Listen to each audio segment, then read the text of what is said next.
avait tellement de potentiel, je comprends pas ce qui s'est passé. Si vous voulez la sonnerie la plus poilante du monde, envoyez Pet Cochon au 0800. Le très controversé révérend Artemus Goran et ses partisans font de nouveau la une en manifestant lors des obsèques d'une victime du cancer. Je hais les PD, je hais les PD, je hais les... Vélocité, prenez ça dans les dents. Après la pub dans Vilaine Fille. Putain, c'est dégueulasse! Je t'interdis de me manquer de respect! Réponds, de merde! T'as chié dans ma bouffe? Ouais, et alors? Espèce de...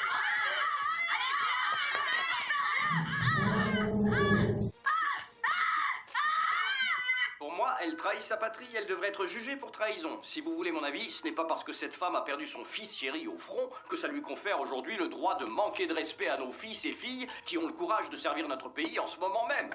Alors, honnêtement, je pense que c'est une bonne chose que son fils soit mort. Comme ça, au moins, il n'a pas à écouter les bêtises que sa mère déblatère à tout bout de champ. Alors oui, je sais, avant que vous ne vous mettiez en rogne et que vous montiez sur vos grands chevaux en me disant « Michael, comment peux-tu être aussi insensible ?» Laissez-moi vous rappeler les 3 choses auxquelles je tiens le plus. Tout d'abord ma mère, puis les États-Unis, et enfin les hommes et femmes qui combattent dans les pays lointains pour ne pas qu'on ait la guerre chez nous.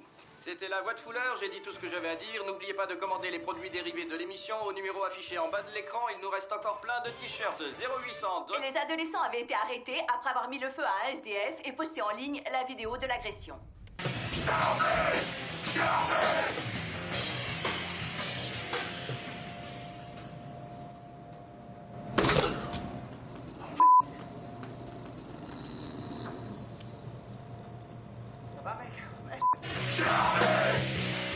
La presse lui avait donné carte blanche et qu'il pouvait faire n'importe quoi sous prétexte qu'il est noir et qu'il est dispensé de travailler dur comme le reste des honnêtes gens qui, eux, respectent les règles du jeu.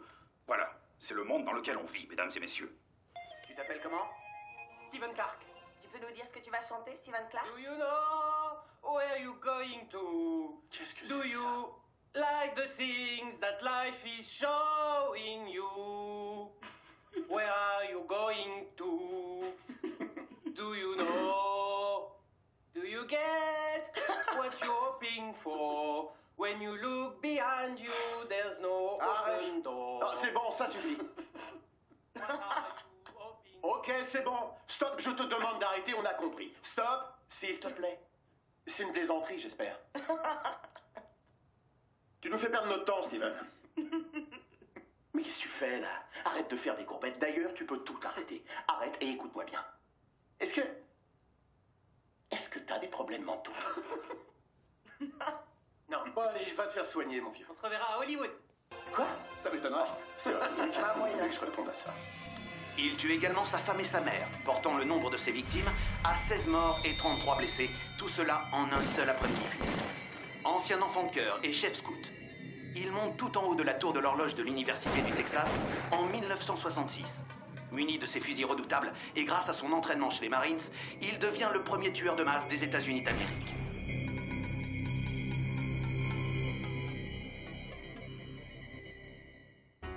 Je vous présente Steven Clark, qui est depuis hier soir la nouvelle coqueluche d'American Superstars. Attention, si vous avez raté l'émission, je vous conseille de vous boucher les oreilles. Do you know where you going to?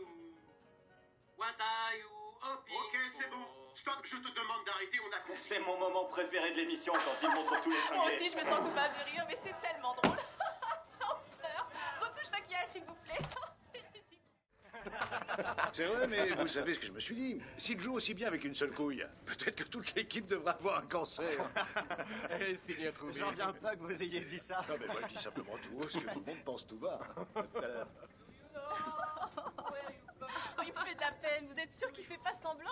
Bien sûr que non, j'ai entendu à la radio ce matin dans l'émission de Fat Boy. On est aussi mieux que ça, on peut pas faire semblant. Oh, t'es méchant.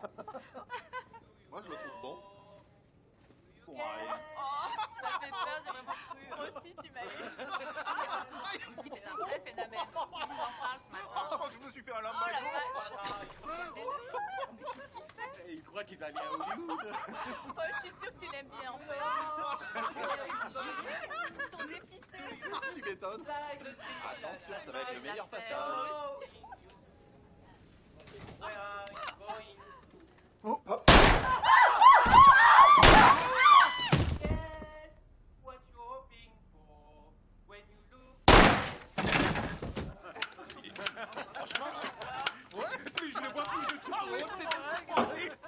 Franck. Terrible, terrible. T'as vu ce mec bizarre dans American Superstars hier soir? Quoi? Hier soir, le mec bizarre dans American Superstars. Non, en fait, oui. Je l'ai vu, je suis tombé dessus par hasard. Je regarde pas American Superstars. Tu l'as vu, mais tu regardes pas l'émission, c'est ça. T'es trop bien pour suivre ce programme ou quoi? Ouais, je suis trop bien pour un concours de karaoké qui fabrique des stars avec des candidats sans talent. Tu dis pas ça sérieusement. La plupart de ces gamins sont super doués. Non, c'est pas vrai. Ils chantent plutôt juste. Ils sont assez propres sur eux. Ils ont l'air inoffensifs pour les vieilles dames et pour les enfants. Ils sont capables de faire la queue des heures avec plein d'autres candidats tout aussi paumés et désespérés qu'eux. Mais ils ont pas de talent. Ils ont aucun talent. Oui, mais je connais 32 millions de personnes qui seraient pas d'accord avec toi. C'est tous les spectateurs qui ont voté par téléphone l'an dernier pour la finale. Si seulement je pouvais être un inventeur de génie, je mettrais au point un système pour faire exploser n'importe quel téléphone à chaque fois que le numéro du standard d'American Superstar est composé. Je pense que je ferais sauter la batterie. Ça laisserait une marque sur le visage et je saurais avec qui ne pas discuter avant même que la personne ouvre la bouche. Je la regarderais en disant non, je sais déjà que ce que vous allez dire ne va rien apporter de plus à ma vie. Mais avoue que c'est marrant. Tu dois au moins admettre ça. Stephen Clark est vraiment super drôle. Non, je trouve ça indécent de rire de quelqu'un qui n'a pas toute sa tête. C'est exactement le genre d'exhibition de monstres qui accompagne le déclin inévitable des empires et des États surpuissants. American Superstar, c'est le nouveau Colisée des Romains. Et moi, je refuse de prendre part à un spectacle où les plus faibles sont jetés en pâture chaque semaine pour notre divertissement. Non, franchement, j'en peux plus. Le monde est devenu beaucoup trop cruel. Si tout ça pouvait s'arrêter pour de bon. Je vais arriver. Angelina Jolie a beau avoir adopté plein de bébés étrangers. Il aime pas du tout. Les conversations des gens sont complètement creuses maintenant. Tout ce qu'ils font, c'est régurgiter ce qu'ils voient à la télévision, ce qu'ils entendent à la radio ou ce qu'ils regardent sur le web. C'était quand la dernière fois que tu as eu une vraie conversation avec quelqu'un sans que cette personne écrive un texto ou sans qu'elle regarde un écran au-dessus de ta tête? Ou simplement une conversation à propos d'autre chose que les célébrités, les ragots des people, le sport ou la politique de comptoir? Une conversation sur un sujet important ou bien impersonnel. C'est drôle. Tent et Jeff parlaient de ça à la radio ce matin. Ils disaient à quel point leur liberté d'expression était menacée. T'écoutes pas non plus leur émission? Alors, sûrement pas. Quoi, c'est pas vrai. Ne me dis pas que tu préfères écouter Katie et Snake Pete. Ces animateurs sont des gonzesses, Franck. T'es pas au courant qu'ils ont piqué toutes leurs idées à Tent et Jeff? Honnêtement, j'aime aucun de ces types. Comment tu peux dire une chose pareille, sérieux? Alors peut-être qu'ils sont pas politiquement corrects, mais avoue qu'ils sont marrants. Ah, eh ben, étant donné que je n'ai peur ni des étrangers ni des personnes pourvues d'un vagin, je ne crois pas être le genre d'auditeur à qui ils s'adressent. Tu comprends rien. Si tu comprenais leur humour, tu serais pas choqué. Si, je le comprends. Et je le trouve choquant. Et c'est pas parce que j'ai un problème avec des animateurs radio multimillionnaires, pleurnichards et impertinents qui médisent sans arrêt des célébrités et qui se plaignent tout le temps de leur vie, alors que mon appartement à moi a les murs extrêmement fins et que mes voisins sont des néandertaliens. Et c'est pas un nouveau-né qu'ils ont, c'est une sirène de défense civile qui signale des attaques aériennes à n'importe quelle heure et qui se déclenche toutes les nuits comme si c'était Pearl Harbor, putain. Et je suis pas non plus choqué parce que ces animateurs considèrent que c'est à moi de protéger leur droit de s'en prendre aux plus faibles comme si c'était des animaux. On est supposé militer pour la liberté d'expression de ces types, alors que eux, ils en ont rien à foutre de la nôtre.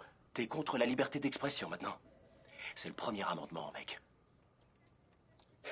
Je défendrais volontiers leur liberté d'expression si je pensais qu'elle était menacée. Je défendrais la liberté d'expression qu'ils utilisent pour faire des blagues banales, homophobes et xénophobes sur la fellation et le viol, tout ça sous le couvert de la provocation. Mais c'est pas provoquer qui compte. Ce qui compte, c'est vendre, c'est du commerce. Ils font exactement ce qu'on attend d'eux. Il n'y a pas plus conventionnel et commercial que leur humour, parce que cette génération adore être outrée par ce qui est soi-disant insolent. Un commentaire choquant a maintenant plus de poids que la vérité. Personne n'a plus honte de rien à notre époque. Et en plus, on est supposé s'en féliciter. Tiens, hier soir, j'ai vu une jeune fille jeter un tampon usagé sur une autre à la télévision nationale, sur une chaîne qui prétend être la chaîne des femmes d'aujourd'hui. Il y a des gamins qui se battent, qui filment leurs bagarres et qui postent la vidéo sur YouTube. Non, franchement, est-ce que tu te rappelles quand manger des vers et des mulots dans Survivor était choquant? Ça semble complètement dépassé aujourd'hui. Très bientôt, il suffira d'avoir fait une sextape pour présenter une émission de conseil conjugal sur une chaîne musicale. Sérieusement, pour quelle raison avoir une civilisation si les personnes qui la constituent ne voient aucun intérêt à être un minimum civilisées? Franck, je pourrais vous voir dans mon bureau.